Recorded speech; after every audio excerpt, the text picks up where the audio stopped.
የአብይ አህመድ አየለ ጫሚሶች እነ ኢዮብና በለጠ ግን የፓርላማ ወንበር ተሰጥቶናል ብለው እየፈነደቁ ናቸው።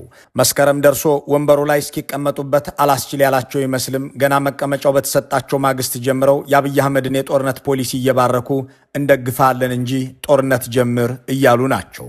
በህወሓት ላይ የማያዳግም እርምጃ መወሰድ አለበት ብለን በግልጽ አሳውቀናል። ለዚህ ለሚደረግ ይሄን ለማድረግ ለሚሰራ ማንኛውም ስራ ኢዜማ ተሳታፊ ተባብረን ይሄን ቡድን ማጥፋት ነው ያለው።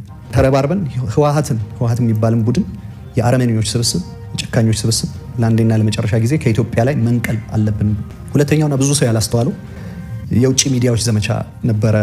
በመንግስትም በኩል በቂ አጸፋ ተሰጥቶታል ብለን የማናስበው ኤቭሪ ሚዲያ አውትሌት ትልልቅ የሚባሉት ሚዲያዎች በሙሉ በሚባል ደረጃ ምርጫውን ሬዲኩል ለማድረግ ምርጫው ጥቅም አልባ እንደሆነና አንድን ሰው ለማንገስ የሚደረግ ሩጫ ለማስመሰል የሄዱበት ርቀት ታዝበናል። ድለኞች ሆነን ምርጫው ሳይደናቀፍ መሄድ ኦር አትሊስት ሰላማዊ በሆነ መልኩ ሊጠናቀቅ ችሏል። የኢህአዴግ አየለ ጫሚሶች እንዲህ ባለ መልኩ ጦርነትን አሁኑን እናድርግ የሚሉ አልነበሩም። እኒህኛውን አየለ ጫሚሶ አምጥቶ የጫነው የኦህዴድ ብልጽግና ግን ተባብረንህ እንውጋ የሚሉ ብቻ ሳይሆኑ አብይ አህመድን አንድ ሰው ብለው ወቀሱብን እያሉ እነ ቢቢሲንና ዘ ኢኮኖሚስትን የሚወነጅሉ ናቸው። አምባገነን መሪዎች እንደኒህ ሰው ያሉ የፖለቲካ ምንዱባንን ማሰማራት የተካኑበት ነገር ነው።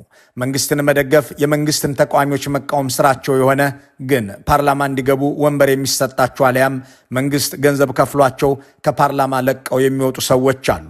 በታንዛኒያ ቁርጥ አብይ አህመድን የሆነ ጆን ማጉፉሊ የሚባል ሰው ነበረ።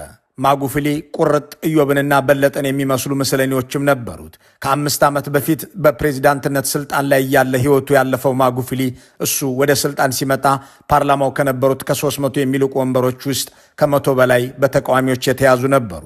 ከእሱ መምጣት በኋላ ግን እነዚህ ተቃዋሚዎች እሱን እንዳይቃወሙትና ገጽታውን እንዳይገዳደሩበት በራሳቸው ፍቃድ ከፓርላማ አባልነት እየወጡ ነው የሚል መግለጫ ያስነብብ ነበር። ለዚህ ተግባራቸውም ጠቀም ያለ ገንዘብ ይከፍል ጀመር።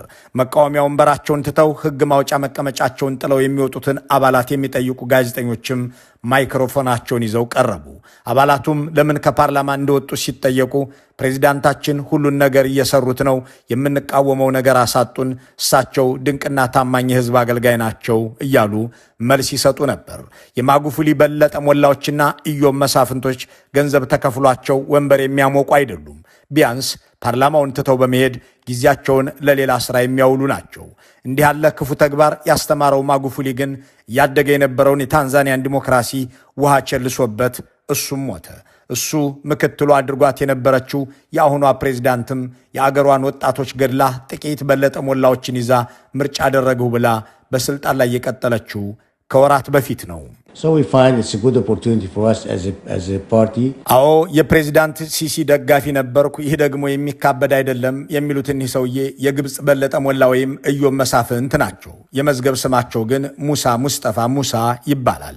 ምድረ ግብፅ የሚያውቃቸው የፕሬዝዳንት ኤልሲሲ ደጋፊ ሆነው የፕሬዝዳንቱ ተቃዋሚዎችን ሲቃወሙ ነበር። እሳቸውን የነካው እዮለትም ሲሉ ነበር። ከ8 ዓመታት በፊት በግብፅ ምርጫ ከመካሄዱ አስቀድሞ ኤልሲሲ ሊገዳደሩ ይችላሉ ተብሎ የታሰቡ ጠንካራ እጩዎች በሙሉ በደህንነት ኃይሎች አማካኝነት ከአሰላለፉ እንዲወጡ ተደረገ።